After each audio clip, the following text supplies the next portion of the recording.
L-ERA hija l-Awtorità għall-Ambjent u Riżorsi li twaqqfet f'April tal-2016.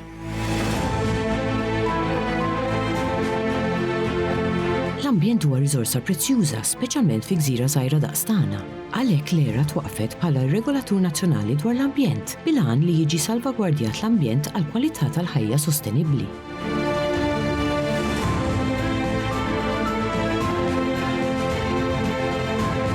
Issa li din l-awtorità ilha mwaqfa l fuq minn 6 snin, x'qiegħda tagħmel din l-awtorità? U liema huma wħud mill-problemi ambjentali li qed tiffaċċa Malta? U x'inhi tagħmel l-ERA f'dan il-kuntest? L-ERA bħalma jiexet isimha stess hija l-awtorità pubblika li tieħu ħsieb il-ħarsien tal-ambjent u tar-riżorsi naturali. Issa, x'tagħmel dwaru l-ERA? Mela, l-ewwel qabel kollox tieħu ħsieb dak li ngħidulu policy making kif dawn l-oqsma, pereżempju, policies u pjanijiet għal maniġjar tal-biodiversità u l-ħarsien tagħha. Pjanijiet l-istess għal biex tkun tista' tittejjeb u tinżamm fi kwalità tajba l-kwalità tal-arja. Sewwa. Dak huwa fuq livell minnhom. Hemm ukoll il-livell ħanajdlu hekk operattiv fejn fost oħrajn l-awtorità tieħu ħsieb il-ħruġ ta' permessi dwar aspetti li jistgħu jolqtu l-ambjent jew deċiżjonijiet oħrajn li għandhom xi jaqsmu ma' proposti li jistgħu iħallu dat tip ta' impatt. L-awtorità wkoll tiġi konsultata dwar applikazzjonijiet tal-permessi tal-iżvilupp li huma regolati mill-awtorità tal-ippjanar u tagħti anki r-rakkomandazzjonijiet tagħha fuq dawk il-każijiet li għandhom rilevanza ambjentali u jew li jistgħu iħallu xi effett fuq l-ambjent. Naturalment, imbagħad hemm ukoll l-aspett tal-infurzar u l-aspett ta' konformità mal-eżiġenzi u l-obbligi ambjentali fejn hemmhekk l-awtorità bħala regolatur għandha rwol li tara li ċertu interventi li jeħtieġu permessi ambjentali tassew ikollhom daw il-permessi dovuti meta jkun qed isiru u jkunu anke iżommu mal-kundizzjonijiet u l-istandards ambjentali li hemm marbutin ma' daw il-permessi. Naturalment, imbagħad l-aspett ambjentali għandu wkoll l-aspett naqra iktar internazzjonali ħanajdlu hekk, fejn fost oħrajn ikun hemm anke konferenzi fuq temi ambjentali u hemmhekk l-awtorità fil-fatt tieħu sehem fihom dawn tirrappreżenta l-Malta fihom propju biex anke dak il-kontribut jingħata f'dak il-livell ukoll. Mela, ħansemmi xi wħud minnhom. Mela, waħda minnhom hija dik tal-kwalità tal-arja. Sewwa, jiġifieri f'Malta is-sitwazzjoni hija waħda fejn il-problema nsibuha l-iktar ikkonċentrata matul toroq ewlenin fejn hemm it-traffiku. Ġifieri biex insemmi eżempju partikolari toroq bħal Mija Triq Sant'Anna fil-Furjana. Sewwa, ġifieri dik hija waħda minnhom, il-problema hija inqas mifruxa f'postijiet oħrajn. Problema oħra li għandna li hija l-ħarsien tal-kampanja u tal-ambjent naturali u tal-biodiversità u l-teħid tal-kampanja minħabba l-proċess ta' urbanizzazzjoni. Sewwa l-firxa tal-bini għal fuq il-kampanja. Aspett ieħor li huwa importanti ħafna u topiku ħafna, speċjalment f'dawn l-aħħar snin, huwa l-aspett tal-maniġjar tal-iskart. Ġifieri l-ħolqien tal-iskart u kif dan anki fejn dan se jispiċċa x'se jsir minnu kif se nieħdu ħsiebu. Jifieri dawn huma tliet aspetti, tliet eżempji naħseb li huma partikolarment importanti. Mela x'tagħmel l-awtorità fuq il-livell tal-policy making, toħroġ linji gwida u pjanijiet biex jiggwidaw interventi u miżuri ħalli dawn l-aspetti li għadni kemm semmejt ikunu jistgħu jiġu indirizzati jew tal-inqas biex ċertu impatt jew ċertu ħsara tonqos. Naf pereżempju linji gwida dwar l-maniġjar tal-iskart. Fuq il-livell operattiv, id-deċiżjonijiet stess li tieħu l-awtorità jew rakkomandazzjonijiet li tagħti f'deċiżjonijiet ta' ħaddieħor ta' awtoritajiet oħrajn. F'dal każ partikolari jidħlu ċertu requirements ambjentali, ċertu kondizzjonijiet, ċertu speċifiki li jridu jsiru propju biex l-effett fuq l-ambjent jitnaqqas jew inkella biex anki jitnaqqas ir-riskju ta' inċidenti li jistgħu mbagħad iħallu impatt fuq l-ambjent. Ngħidu aħna proċess industrijali li jekk ikollok xi tixrid ta' kimika minnu pereżempju jista' jwassal t-tniġġis tal-madwar. Naturalment, il-level operattiv miegħu jġib ukoll l-aspett li semmejt tal-konformità u f'każ li jkun hemm ksur tal-liġi anke ta' nfurzar. Ġifieri hawnhekk forsi waħda mill-affarijiet illi anke ta' min wieħed isemmi li sfortunatament s'issa għadna naraw problemi bħal huma rimi ta' skart bla doċċ u hemmhekk allura fejn anki l-driħ regolatorju tal-awtorità biex ngħidlu hekk jintervjeni wkoll biex jipprova irażżan din il-problema. L-awtorità wkoll tipparteċipa jew tniedi anke proġetti ambjentali. Pereżempju, ħansemmi wieħed il-Magħluq ta' Marsa Xlokk fejn matul is-snin żviluppat ruħha problema ta' erożjoni kostali u fejn l-awtorità flimkien ma' korpi oħrajn pubbliċi qed tipprova tara x'intervent għandu jsir hemmhekk propju biex jitwaqqaf il-proċess li qed jagħmel il-ħsara lill-kosta ta' hemmhekk. U li hemm ukoll parti minnha fejn hemm arja protetta għal raġunijiet ta' biodiversità. Aspetti ieħor importanti li tidħol fih l-awtorità huwa dak tal-monitoraġġ ambjentali. Jiġifieri waħda mill-affarijiet li nsemmi hawnhekk hija anke n-netwerk li hawn ta' air monitoring stations għax hija importanti li tinġabar ċertu informazzjoni dwar pereżempju l-livell f'dal-każ ta' tniġġis fl-arja biex permezz tek jistgħu jittieħdu deċiżjonijiet jew isiru pjanijiet illi ikunu jindirizzaw b'mod effikaċi il-problema f'dal-każ tal-kwalità tal-arja.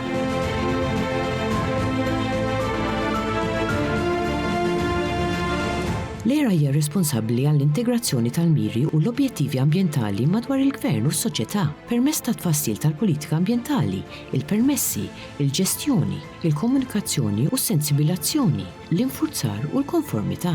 L-ERA twettaq il-funzjonijiet tagħha taħt il-gwida tal-att dwar il-protezzjoni tal-ambjent u l-istrateġiji u l-pjanijiet relatati.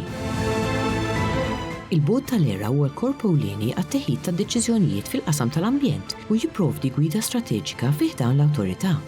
Dan il-Bord ta' membri jinkludi rappreżentanti tal-Gvern, membri indipendenti, inkluż rappreżentant ta' organizzazzjonijiet mhux governattivi ambjentali, NGOs, u membru nominat mill-kap tal-Oppożizzjoni.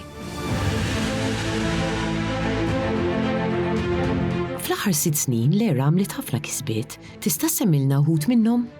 Meta wieħed jara anki l-kontribut li tat, jekk nieħu bħala eżempju l-aspett operattiv tal-awtorità, ġifieri il-deċiżjonijiet u l-kondizzjonijiet ambjentali li daħlu f'dik il-kwantità ta' deċiżjonijiet li ħadet l-awtorità stess, jew nkella li daħlu f'rakkomandazzjonijiet imbagħad spiċċaw parti mid-deċiżjoni ta' anke ta' awtoritajiet oħrajn, naħseb dik diġà fiha nnifisha hija kisba importanti. Qed nitkellmu fuq eluf ta' każijiet illi minnhom saru fir-rakkomandazzjonijiet jew deċiżjonijiet li naħseb ikkontribwew biex l-ambjent jew jitjieb jew tal-inqas ma sserlux iktar ħsara. Naħseb illi wkoll fuq il-front pereżempju tal-ħarsien ta' ambjenti li ħaqhom jiġu protetti legalment. Jekk nieħu l-eżempju pereżempju tal-Marine Protected Areas, ġifieri għari fil-baħar, ħawi fil-baħar illi fih il-baħar hemm ċertu speċi jew ċertu ambjenti li huma rari jew inkella b'xi mod jew importanti. Qed nitkellmu hemmhekk fuq sitwazzjoni fejn il-permezz anke tal-kontribut tal-ERA il-pajjiż laħaq il-miri tiegħu u qed nitkellmu fuq xejn inqas minn 35% ta' qiegħ il-baħar li huwa protett f'dan rigward. Waħda mill-affarijiet li naħseb li tajjeb ukoll li nsemmi hawnhekk xi ħaġa li hija topika kemm fuq livell nazzjonali kemm fuq livell anke USA. Li bil-ħidma tal-ERA flimkien anke mal-ħidma tal-Ministeru wasalna anke għal sitwazzjoni fejn ċertu single-use plastics li llum wasalna anke li huma projbiti jew nkella ristretti. Naħseb ħafna segwew anke dokumentarji mhux biss lokali li trattaw u jispjegaw anke f'ċertu dettall il-ħsara li daw is-single-use plastics jagħmlu mhux biss lill-baħar imma anke lill-ħlejjaq li jgħixu fih. Ġifieri meta ngħidu single-use plastics qed nitkellmu fuq oġġetti tal-plastik illi jintużaw darba u jintremew. Ġifieri magħhom hemm anke dak l-aspett ta' ħela tar-riżorsi. Forsi ta' min insemmi wkoll xi aspetti ta' kisbiet anke fuq livell amministrattiv li mbagħad għandhom l-implikazzjonijiet pożittivi tagħhom fuq dak li huwa l-ħarsien tal-ambjent. Waħda minnhom hija l-awtorità l-approach tagħha li tinsisti tenfasizza il-bżonn għal konsultazzjoni pubblika u anke dak it-tip ta' involviment tal-pubbliku fil-proċessi tagħha. B'mod partikolari nsemmi Semmi wkoll li hemm ċertu deċiżjonijiet dwar ċertu jew proġetti jew nkella operati ta' ċertu kobor, ta' ċertu portata, id-deċiżjoni tal-awtorità stess jittieħdu fil-pubbliku. Ġifieri forsi l-iktar żewġ eżempji li jiġuni f'moħħi hawnhekk huwa d-deċiżjoni dwar każijiet li jeħtieġu environmental impact assessment, fejn qed nitkellmu b'mod ġenerali studji dwar proġetti ta' żvilupp li jkollhom bżonn studji minħabba l-impatt tagħhom fuq l-ambjent u ħanajdlu hekk qisu l-ekwivalenti tagħha fuq il-livell ta' permessi tal-operat li huwa dak li ngħidulu l-IPPC, Integrated Pollution Prevention and Control. Fejn ikun hemm ċertu tipi ta' operat industrijali li hemmhekk importanti li d-deċiżjonijiet biex jingħatalu l-permess ikunu inkorporaw fihom ċertu dettalji u ċertu kundizzjonijiet kultant anki naqra ħanejdlhom hekk ibsin propju biex wieħed jevita li daw waslu għal tniġġis tal-madwar. Kisba oħra li naħseb li għadha għaddejja u l-frott tagħha qed jinkiseb huwa l-investiment fil-qasam diġitali.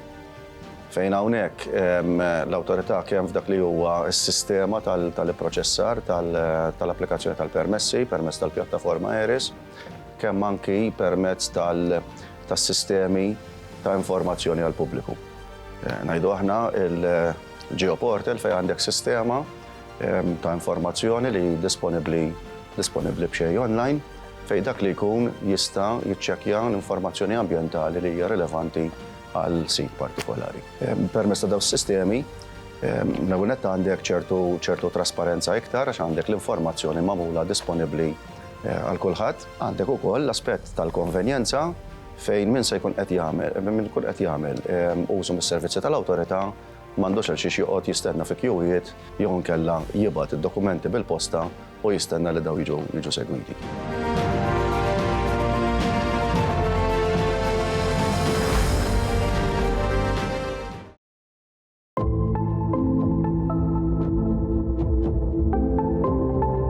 Lura f'Settembru l-Gvern flimkien mal-Awtorità għall-Ambjent u r-Riżorsi ħabbru Strateġija Nazzjonali għall-Ambjent li kienet miftuħa l-konsultazzjoni pubblika. Din l-istrateġija li se toħodna sal-2050 hija meqjusa fuq 8 għanijiet strateġiċi prinċipali. Dawn jinkludu fost oħrajn l-arja nadifa, il-bliet u rħula ta' kwalità, il-biodiversità, ir-rimi tal-iskart, ir-risorsi li toffri l-art u anki tal-ilma u l-ibra ta' madwarna.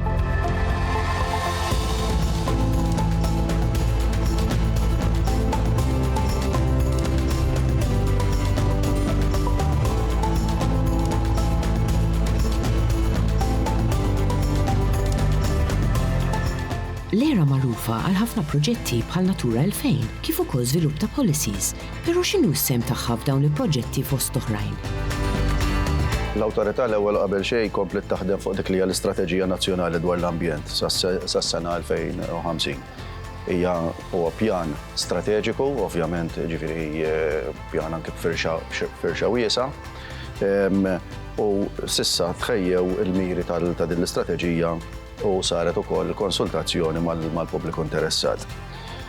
Ta' min jgħid li dejna minna nnifisha billi hija strateġija wiesa anki mbagħad ovvjament tiżvolġi anki fi pjanijiet naqra iktar diretti u fil-fatt ta' min jgħid li l-istrateġija nnifisha tibni wkoll fuq inizjattivi oħrajn li kienu diġà bdew qabel. Ngħidu aħna bħal dawk li kienu dwar l-iskwart tal-kostruzzjoni, dwar ta' single-use plastics bħalma semmejt li kienu fost il-prijoritajiet u anki oħrajn illi għadu għaddej ix-xogħol fuqhom. Dwar il-biodiversità, dwar l-arja, dwar tniġġis mid-dawl żejjed u l-istorbju fl-ambjent.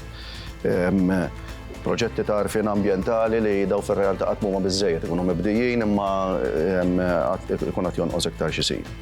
Ta' min jgħid ukoll li wħud minn dawn huma finanzjati mill-Unjoni Ewropea jew inkella mill-Organizzazzjoni tan-Nazzjonijiet Magħquda.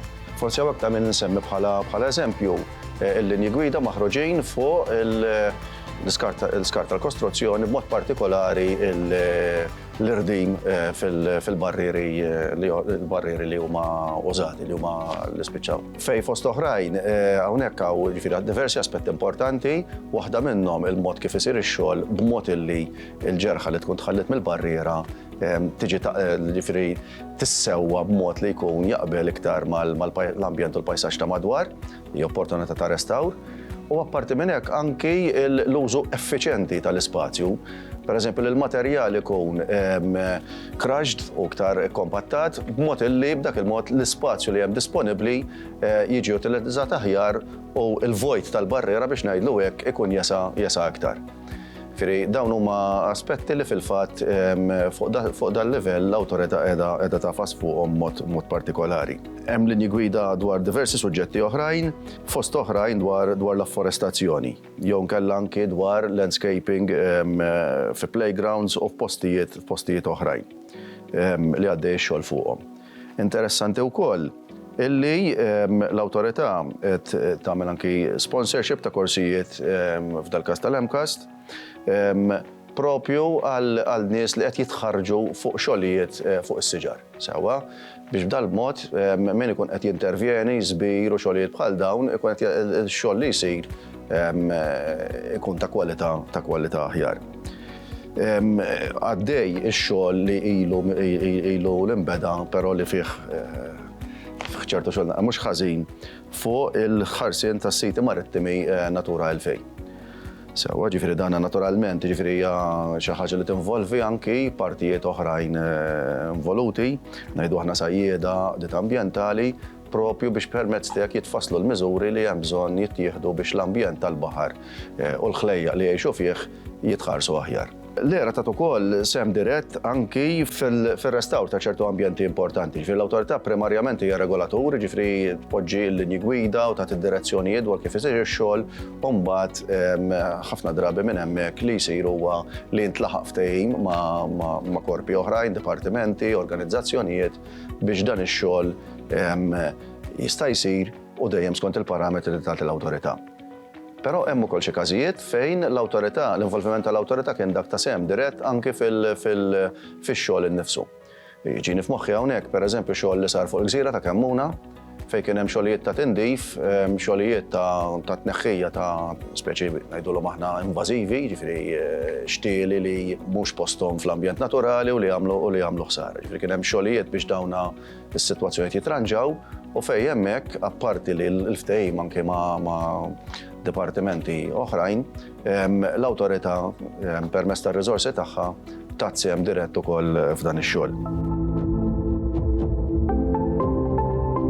Mill-esperjenza li għaddiet minnha l-era, x'inhuma l-pjanijiet u l-prijoritajiet tal-era għas-snin li ġejjin?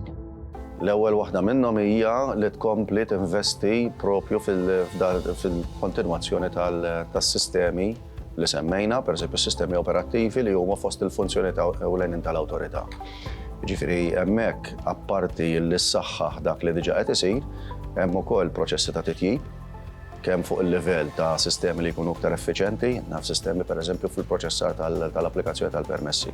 Titjib fuq livell tal-qafas legali, propri biex ċerti affarijiet ikunu jistgħu jiġu semplifikati, jiġifieri mingħajr ma jkun hemm telfin tal-kwalità tad-deċiżjonijiet, il-proċess ikun iktar sempliċi u iktar effiċjenti. Ġifieri hemm dak it-tisħiħ u anke dak it-titjib. Naturalment hemm ukoll pjanijiet u strateġiji li forsi diġà semmejna qabel, illi dawna mhumiex ħaġa li ssir darba u tieqaf hemmhekk, imma hija xi ħaġa li trid segwitu aktar kontinwat propju biex jiksbu l-frott tagħhom. Ġifieri hemmhekk l-awtorità f'dal-qasam tkun qiegħdet il-pedamenti imma naturalment issa fuq dak hemm iktar xi jsir propju biex jintlaħqu l-għanijiet tagħhom. Anki f'dik li hija l-investiment fis-sistema diġitali sar ħafna, però hemm iktar xi jsir. Il-koll nafu li l-industrija tal-kostruzzjoni ra żvilupp maġġel f'dawn l-aħħar snin. L-era kif tħares lejn dan l-aspett? U x'inhi r-relazzjoni tal-era mal-Malta Developers Association? Huwa aspett li primarjament huwa regolat minn awtoritajiet oħrajn, ngħidu aħna l-awtorità tal-ippjanar. Però li indubjament għandu implikazzjonijiet fuq l-ambjent. U għaldaqstant ġifieri l-era għandha sem fih. Issa, Għawek ta' min jgħid li minn lat ambjentali joffri ċertu sfidi fost oħrajn. Dik li hija li naraw illi l-iżvilupp jiġi direzzjonat lej ċertu postijiet iktar mill-lej oħrajn. Ngħidu aħna, żvilupp urban huwa postu fiż-żoni urbani iktar milli fil-kampanja fejn hemmhekk iħalli impatt fuq l-ambjent rurali. Ġifieri dik hija waħda mill-affarijiet illi fil-fatt hija riflessa anki kemm fuq livell ta' pjanijiet u policies li bħalma semmejna, kif ukoll anke fir-rakkomandazzjonijiet li l-awtorità stess tagħti lill-awtoritajiet oħrajn meta tiġi konsultata. Aspett ieħor huwa l-importanza li jintużaw bil-għal ir-riżorsi li wara kollox, jiġifieri ngħidu aħna anke l-ġebla l-bini li wara kollox huma riżorsi li mhumiex infiniti, jiġifieri hemmhekk importanti l-użu sostenibbli tagħhom. Aspett ieħor li forsi ġa ċednajna għalih huwa l-aspett tal-iskart tal-kostruzzjoni. Fejn hemmhekk importanti li l-mod kif dana jiġi maneġjat, il-mod jiġifieri kif meta jsir l-irdin, l-ewwel nett li l-iskart ma jkunx wieħed li miegħu kollu mħaltin affarijiet oħrajn. Importanti li l-iskart meta jiġi mormi għall-irdin ikun skart nadif b'mod li fil-fatt jista' jintradan fil-barrieri mingħajr ma joħloq problemi oħrajn. It-tieni nett anki il-mod tal-irdin innifsu bħalma semmejna li jkun wieħed effiċjenti permezz ta' compaction jew crushing l-affarijiet li semmejna b'mod illi l-ispazju vojt li hemm li vera dal-barrieri huma kbar ma fl-aħħar mill-aħħar jimtlew ukoll. Jiġifieri li b'dak il-mod isiru użu għaqli u effiċjenti minn dan l-ispazju. Relazzjoni tal-era mal-Malta Developers Association, kif ukoll anke ma' korpi oħrajn, hija waħda tajba ħafna. Naħseb dejjem kienet karatterizzata minn spiritu ta' dialogu u ta' diskussjoni. U naħseb li anki l-awtorità l-istess ġifieri bħalma għamlet anki fuq fronti oħrajn, naħseb dejjem kienet disposta mhux biss bħala outreach, bħala biex tispjega il-punti tagħha għal xiex il-pjanijiet qed tagħmilhom u tikkonsulta dwarhom, imma naħseb ukoll kienet dejjem disponibbli biex twieġeb mistoqsijiet kull fejn dawn inqalgħu. Ġifieri kien hemm anki laqat li saru fejn forsi kien hemm kwistjoni jew problema hemmhekk ġiet irriżolta propju billi nagħtaw il-kjarifiki meħtieġa u naħseb illi minn hemmhekk isu il-riżultat kien sodisfaċenti għall partijiet kollha. Biex ikollna pajjiż aktar sostenibbli hemm bżonn ta' impenn kollettiv kemm mill-entitajiet kollha konċernati u anke mill-pubbliku biex ikun possibbli biex jintlaħqu l-miri ta' din il-viżjoni. Fl-aħħar nett nixtieq nagħmel, ġifieri suġġeriment u forsi anke element ta' appell għal dak li huwa l-apprezzament tal-ambjent ta' madwarna. Ġieli naraw li uħud mill-problemi ma jkunux biss ġejjin minn pressjonijiet jew konflitti inevitabbli, ġieli jkunu ġejjin minn nuqqas ta' apprezzament jew saħansitra minn dak li huwa nuqqas ta' sens ċiviku. Ġifieri li sal-ġurnata tal-lum għadna nitkellmu dwar infurzar pereżempju ta' dwar rimej ta' skart fil-kampanja pereżempju. Dawn huma affarijiet li naħseb li faċilment jiġu evitati b'naqra sens ċiviku bażiku. L-istess pereżempju fejn ġieli tera ċertu ħsarat fl-ambjent naturali li b'naqra ħsieb wieħed għandu jevithom.